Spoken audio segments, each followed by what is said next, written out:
헬로 에브리원, 안녕하세요. 월스트파인더 김석환입니다. 일주일 동안 잘 쉬었습니까? 네, 어김없이 목요일의 남자 월스트파인더 김석환이 돌아왔고요. 우리 벌써 이제 3월 중순이 넘어가고 있는 시점이고요. 이제 영하 기온을 찾아볼 수가 없습니다. 이제 그러면 또 환절기로 넘어가게 되죠. 아무튼 건강, 제가 걱정해 드릴 건 여러분들의 건강밖에 없는 것 같습니다. 그리고 우리 다음 주에 글로벌 전체적으로 어떤 일정들이 있는지 챙겨드리는 것밖에 없을 것 같아요. 가보도록 하실까요? 근데 다음 주에는 경제 지표도 경제 지표지만 중요한 일정들이 있죠. 각국의 중앙은행들의 통화정책회의가 있을 예정인데, 역시 우리가 주목해서 봐야 될 거는 19일과 20일 양일간 열리는 미국 연준의 FOMC 회의이다 라고 보면 될 것 같고요. 그리고 나서 제롬 파월 의장의 기자회견이 그만큼 또 중요하겠죠. 일단 우리나라 시각으로는 새벽 3시 반입니다. 네, 그래서 요거는 체크해서 놓으시면 될 것 같고, 이게 지금 서머타임이 시행 중에 있기 때문에 우리나라랑 시차가 1시간 정도 줄어들었다라고 보면 되겠습니다. 그 외에 그 앞날에는 19일 날 일본 중앙은행이 통화정책 회의를 할 예정인데, 지금 일본은 기업들이 임금 인상을 정말 적극적으로 하고 있는 상황입니다. 그래서 일본 중앙은행에서는 이번에 지속적으로 하고 있는 이 완화 정책의 스탠스를 변화시켜 줄 수 있지 않을까라는 이런 시장의 기대가 있고요. 미리 말씀드리지만 이제 여기에서 우리가 볼 수 있는 거는 일본의 10년물 국채 금리가 올라가고 있는 부분들이라든지, 그리고 또는 일본 엔화 같은 경우가 강세를 보이고 있다는 걸로 귀결시켜 줄 수 있을 것 같아요. 그리고 기업별 이벤트를 좀 한번 살펴보면, 엔비디아가 이 GTC 개발자 회의를 하는데 이게 올해 처음 하는 게 아니에요. 매년 했습니다. 그런데 올해는 그 중요도가 엄청 올라갔습니다. 코퍼레이트 이벤트이긴 하지만 일단 시장에 특히 이 인공지능 반도체 와 관련한 그 생태계 전반적인 내용들이 나올 거기 때문에 GTC에 대해서 투자자들이 많은 관심을 갖고 있다라고 보면 되겠고요. 그리고 수요일에 가게 되면 마이크론 실적 발표가 있을 예정이고요. 그리고 목요일에는 나이키나 페덱스, 룰루레몬과 같은, 그러니까 어떻게 보면 경기의 전체적인 동향, 흐름을 잘 읽게 해주는 기업들의 실적 발표가 예정이 되어 있다 라고 보면 되겠습니다. 경제 지표들이 이런 것들이 있으니까 체크해서 보시면 될 것 같고요. 자, 그럼 본격적으로 한번 넘어가 보도록 하시죠. 자, 일단 제가 월스파에서도 여러 차례 언급을 해드리긴 했지만 Everything Rally라고 해서 말씀드렸어요. 그러니까 주식도 오르고 채권도 오르고 모든 것들이 올랐던, 하지만 단 하나 거기에 소외됐던 바로 원자재 같은 경우가 이번 3월 들어서 상당히 뜨겁게 반응을 좀 보이고 있습니다. 일단 아시는 것처럼 국제 유가가 지속적으로 좀 상승을 하고 있는 모습을 좀 보이고 있고요. 여기엔 지금 브렌트유만 있지만 WTI 같은 경우에도 연중 고점 부근에서 형성이 되어 있고, 특히 브렌트유 같은 경우에는 작년 연말 이후에 가장 높은 수준까지 올라와 있다라고 보면 될 것 같아요. 그리고 저희가 이번에 2월 CPI, 미국의 CPI를 확인을 했잖아요. 그런데 거기에서 에너지 같은 경우가 어떻게 됐죠? 전월 대비로 보면 플러스가 계속 올라가고 있는 모습들. 그러니까 어떻게 보면 이 에너지 가격 상승으로 인해서 물가의 상방 압력이 좀 높아졌다라고 하는 거고, 또는 디스인플레가 그 속도 자체가 상당히 둔화하면서 매우 어떻게 보면 울퉁불퉁한 구간에 들어가고 있는 상황이다 라고 보면 되겠습니다. 그리고 금 같은 경우에도 이거는 어떤 산업적인 수요도 수요이지만, 아무튼 이거 같은 경우에 어떻게 보면 인플레이션 헤지라든지 다른 대체 투자로서의 각광을 좀 받고 있는 상황이다 라고 하는 거죠. 그래서 역사적 고점 부근에서 형성이 되고 있고, 제가 어제 우리나라에서는 금 한 돈당 얼마 주고 사야 되나 라고 봤더니 거의 40만 원에 근접한 것 같습니다. 거의 40만 원, 팔 때는 32만 원. 네, 스프레드가 꽤 되죠. 그래서 금 파실 때도 조금 발품을 좀 파셔야 됩니다. 아시겠죠? 혹시나 파실 계획이 있다면. 자, 그리고 구리 같은 경우도 보면 지금 2024년 4월이니까 거의 1년인가요? 네. 이 이후에 가장 높은 수준까지 좀 올라와 있다라고 보면 되겠습니다. 이거는 여러 이슈가 좀 있긴 합니다. 항상 원자재 같은 경우에는 저희가 두 가지 측면을 보셔야 돼요. 수요라고 하는 측면과 공급이라고 하는 측면을 좀 봐야 되는데 최근 구리 가격의 상승은 이 두 가지 다 자극하고 있는 상황이다 라고 보면 되겠습니다. 일단 수요 같은 경우에는 이번 중국의 올해 경제성장률 목표치가 5% 전후예요. 근데 지금 주요 기관들 기준으로 보면, 해외 기관들을 기준으로 보면 4% 중후반 정도가 되거든요. 그러니까 올해 5%의 경제 성장률을 달성하겠다라는 이런 정부의 의지. 그리고 공급단에서 보면 중국 같은 경우가 그동안 구리 가격이 계속 빠지다 보니까 채산성에 문제를 겪고 있는 여러 기업들이 있었는데 그 기업들이 자체적으로 생산량 감산 결정을 내린 거죠. 이런 부분들이 작용이 되면서 구리 가격이 상승을 했다라고 보면 되겠습니다. 그래서 지금 보시다시피 전체적으로 선진국 증시가 여전히 잘 가고 있는 모습을 보이고 있고요. 그에 비등하게 원자재 가격도 상당히 잘 가고 있는 모습을 보이고 있다. 그런데 유일하게 신흥국 증시는 또 상대적으로 약세의 모습을 보이고 있는 상황이다. 그 외에 부동산, 회사채 전반적으로 다 좋은 모습들을 보이고 있다 정도로 정리하면 되겠습니다. 자, 그래서 앞에서 이제 한 가지 말씀드리고자 했던 거는 일단 원자재 가격이 올라가는 부분은 저희가 좀 양면적으로 좀 볼 필요가 있습니다. 일단 하나는 앞에서도 말씀드렸던 것처럼 전체적으로 경기가 좀 회복될 수 있다라는 또는 펀더멘털이 좋아지고 있다라는 이런 흐름들로 볼 수도 있겠지만 다른 한편으로는 물가가 내려오고 있는 국면에서 그 하방 경직성을 꽤 높게 만들 수도 있다라는 부분도 있기 때문에 그렇게 좀 참고해서 보시면 좋을 것 같고요. 또 하나는 우리나라 투자자들이 가장 많이 갖고 있는 기업은 역시 테슬라입니다. 자, 그런데 지금 테슬라 같은 경우가 연초 이후에 30% 넘게 하락을 했어요. 원래 저희가 이제 매그니피센트 7이라고 하면 여기 이제 원래 테슬라가 들어가 있었죠. 근데 지금 여기에 테슬라를 빼야 될 수도 있다라는 거죠. 왜냐하면 지금 테슬라의 시총이 이 7위에 있었다가 지금은 12위까지 밀렸습니다. 네. 이제 10위권 밖으로 밀려나간 거죠. 그러면 이게 지금 테슬라만의 문제이냐라고 우리가 봐야 되는데 꼭 그렇지만 않은 상황이죠. 보시면 전기차를 생산하는 루시드라든지 리비안이라든지 중국의 니오, 샤오펑 이런 기업들 같은 경우에도 약세가 계속해서 이어지고 있는 상황이다라고 하는 거고 지금 가장 문제가 되고 있는 거는 피스커라고 하는 전기차 제조 업체입니다. 그러니까 지금 13일 종가이니까요. 종가 기준으로 보면 나온 내용이 뭐가 있냐면 파산을 신청할 수도 있다라는 이런 내용들이 있는 거죠. 네, 그러다 보니 지금 보시다시피 전기차 시장에 대한 전체적인 챌린지한 상황이 나타나고 있는 거다라고 보면 될 것 같아요. 그러니까 이거 뭐죠 그러면? 차가 잘 안 팔리고 있다라고 하는 거니까 결론적으로는 그 차에 탑재되어야 할 배터리 그리고 그 앞단으로 가게 되면 소재 이런 부분에 대한 수요가 어떻게 된다?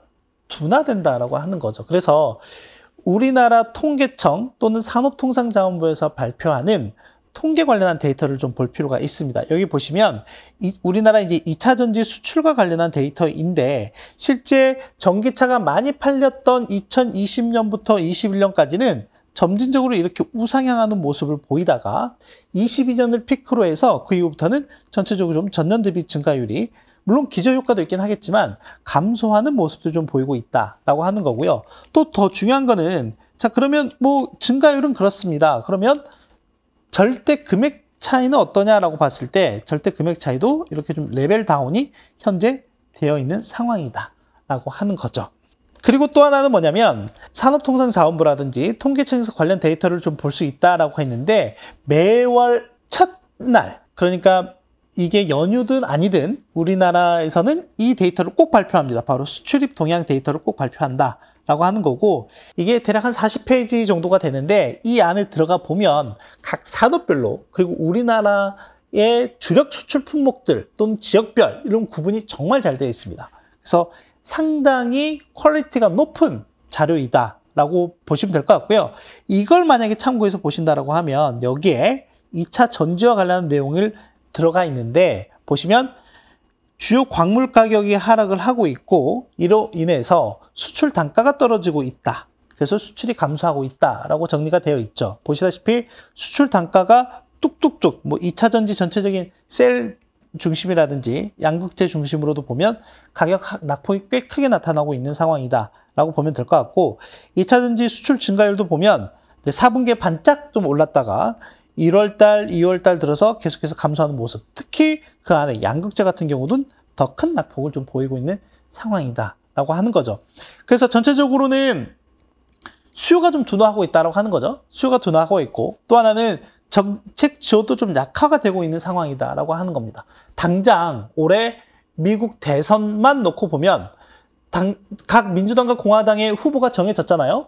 바이든 대통령과 현 대통령과 트럼프 전 대통령의 리턴 매치가 될 예정인데 현재 지지율상으로만 보게 된다라고 하면 트럼프 전 대통령이 더 높은 상황이에요. 그럼 공화당 같은 경우에는 전통적으로 친환경과 관련한 정책은 다소 좀 배제된 부분들이 있었다라고 하는 거죠.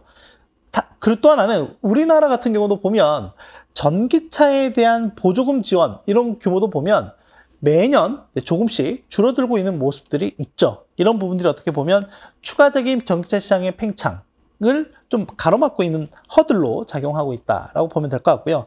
또 하나는 경쟁 심화입니다.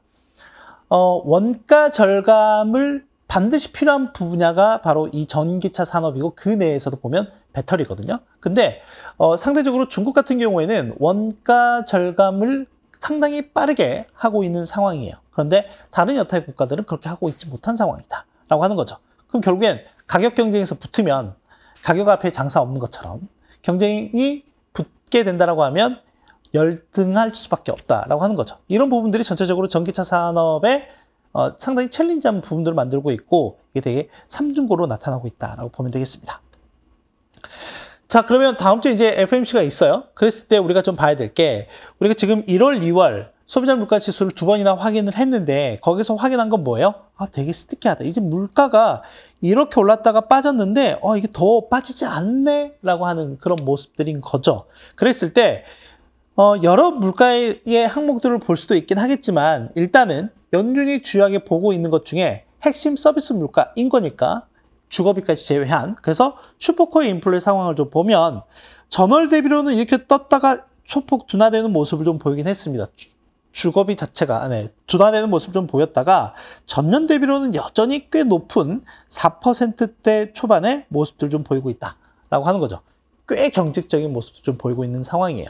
이러다 보니까 시장 같은 경우도 일단 금리 인하는 6월부터 시작을 하는데 올해 연초에는 한 6, 7번 정도 그러니까 평균적으로 대략 한 150에서 한 160bp 정도 금리 인하할 거야 라고 기대를 했는데 지금은 75bp까지 줄어든 상황이다 라고 보면 될 것 같습니다. 그러니까 어떻게 보면 시장도 현실 인식을 한 거죠. 네. 그럼에도 불구하고 여전히 시장이 꽤 견고한 모습들을 보이고 있다라고 하는 거는 다른 요인들을 좀 찾아봐야 될 것 같고요.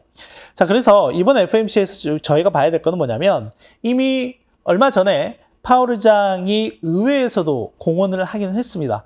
뭐냐면 연내에 금리 인하 스텝을 들어갈 것이다 라고 한 거죠. 그래서 거기에 대한 우리가 한번 진위 확인도 해볼 필요가 있을 것 같고요. 다만 앞서 고용 데이터라든지 또는 물가 데이터를 고려해 봤을 때는 미국 경제가 꽤 높은 회복력을 좀 보이고 있고 현재 2024년 1분기 경제 성장률 추정치도 얼마냐면 2.5%입니다. 자, 그럼 한번 여기 보시죠.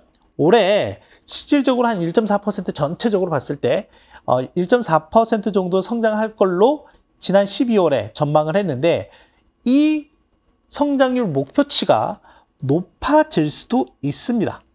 만약에 높아지게 된다고 하면 제한적인 정책을 더 유지해야 할 가능성이 있다라고 하는 거고 이런 부분들은 점도표의 변화로 나타날 가능성이 있어요. 뭐냐면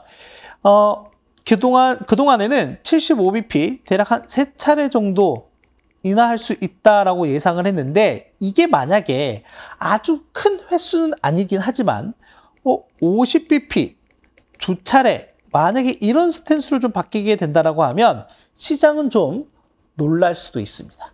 아시겠죠? 그 점을 좀 볼 필요가 있을 것 같고, 또 하나는 실업률이나 이제 물가에 대한 전망치들도 좀 봐야 될 것 같긴 하다. 지금 고용시장 같은 경우가 최근 들어서 약간 계속해서 좀 냉각되는 이제 모습들을 좀 보이고 있는데, 중요한 거는 이거 같습니다. 고용과 관련한 데이터를 저희가 서베이를 할 때 두 군데를 통해서 이제 서베이를 하게 되는데, 그 온도차가 꽤 크게 좀 나타나고 있거든요. 최근 한 3, 4개월 동안.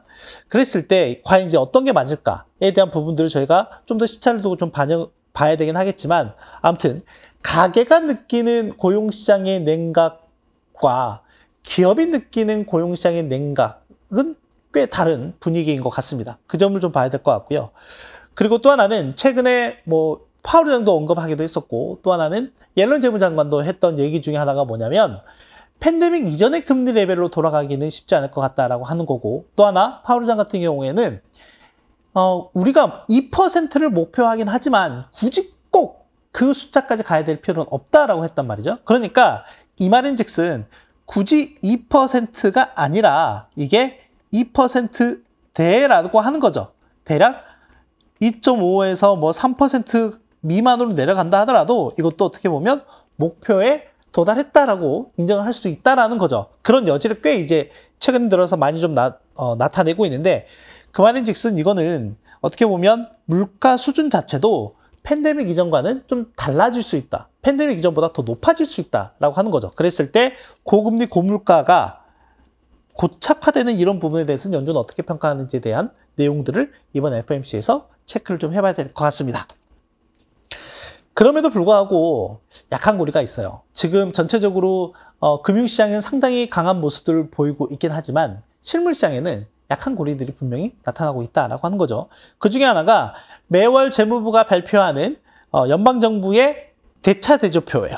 대차대조표의 내용에서 보면 뭐 수입도 있고 지출도 있고 이럴 텐데, 그 중에 지금 이제 문제가 되고 있는 거는 미국 정부가 갖고 있는 부채에 지급하는 이자죠. 이게 지금 보시면 전체 이 순이자 지급액이 전체 재정 적자 규모의 42% 수준까지 올라와 있다라고 하는 거고요. 이거 같은 경우에는 지금 미국 같은 경우에는 회계연도가 10월 1일부터 시작해서 다음에 9월 30일까지니까 지금 2월 말까지 데이터거든요. 그러니까 10, 11, 12, 1, 2, 5개월 데이터를 해당 회계연도별로 비교해 본 거예요. 보시다시피 이 레벨이 이렇게 급증하는 모습을 보이고 있죠. 만약에 앞에서 고금리가 좀 더 오래 유지된다라고 하면 이 부담은 계속해서 늘어날 수밖에 없다라고 보면 될 것 같고요. 또 하나, 이제 중소기업들의 움직임도 좀 봐야 될 것 같습니다. 지금 저희가 대기업들 중심으로 이제 보다 보니 상당히 좋은 것 같다라고 볼 수도 있긴 하겠지만, 물론 최근 들어서 대기업과 중소기업 간의 약간 키 맞추기의 움직임도 나타나기도 하긴 했었습니다. 다만 중소기업들이 지금 느끼는 체감 지수는 상당히 안 좋은 부분들이 있다라고 하는 거죠. 이제 그 중에 하나가 이 고용과 관련한 부분들이라든지 또는 앞으로 이 투자와 관련한 부분들에서 보면 계속해서 체감되는 분위기가 썩 좋지 않은 양상들이 있다라는 겁니다. 그래서 다음 주에 여러 가지 실물 지표 중에서 제가 좀 주목해서 보고 있는 것은 경기 선행 지수입니다. 왜냐하면 결론적으로는 누가 앞에 가냐 뒤에 가냐 이 차이인 거지 같은 방향으로 가게 되어 있거든요. 그래서 금융시장과 실물시장과는 물론 이제 금융시장이 좀 더 빠르긴 합니다. 선행하긴 한데 일단 같이 가는 방향이 있다. 단 그 사이에 뭐가 존재한다? 시차가 존재한다. 자, 그런데 지금 보시면 이렇게 시차가 난 지 꽤 오랜 시간이 됐고요. 이 벌어지는 폭도 점차 계속해서 커져가고 있는 상황이 발생하고 있습니다. 그래서 다음 주에 선행지수가 이렇게 반등하는 모습이 만약에 나오게 된다라고 하면 이 갭이 계속 이제 축소되는 과정들이 나오게 될 거고요. 그런 과정들이 이제 어떻게 앞으로 전개되는지 좀 더 눈여겨봐야 될 것 같습니다. 자, 한 주간의 내용을 한번 정리해 보면 일단 3월 FOMC 체크 포인트가 핵심 주제가 될 것 같고요. 최근에 이제 파월 의장이 연내 금리 인하할 거다라고 이제 얘기를 했기 때문에 그럼 기존대로 75bp를 할 건지 아니면 이게 줄어서 50bp가 되는 건지 아니면 뭐 시장 예상 외로 뭐 100bp 그 이상 할지에 대한 그런 힌트들을 저희가 좀 봐야 될 것 같고요. 다만 다만 저는 일단 이 가능성은 없다고 보고요. 100bp 뭐 이상 하겠다 그런 가능성이 당장은 없다라고 보고요. 왜냐하면 고용시장 자체가 계속해서 경직적인 모습을 보이고 있고 물가도 꽤 경직적이죠. 그러다 보니까 시장이 최근 들어서 그 기대치를 알아서 낮추고 있는 상황이다라고 하는 거고, 여기서 좀 더 고려해보면 파월 의장이 기자회견이나 이런 부분에서 약간 헛기시한 발언을 할 가능성도 있다라는 겁니다. 이럴 때는 좀 시장이 출렁출렁 할 수도 있습니다. 다음 주에 이런 일정들이 있으니까 같이 체크해서 보시면 좋을 것 같습니다. 아시겠죠? 그럼 한 주 동안 잘 지내시고요. 저는 다음 주에 뵙도록 하겠습니다. 안녕!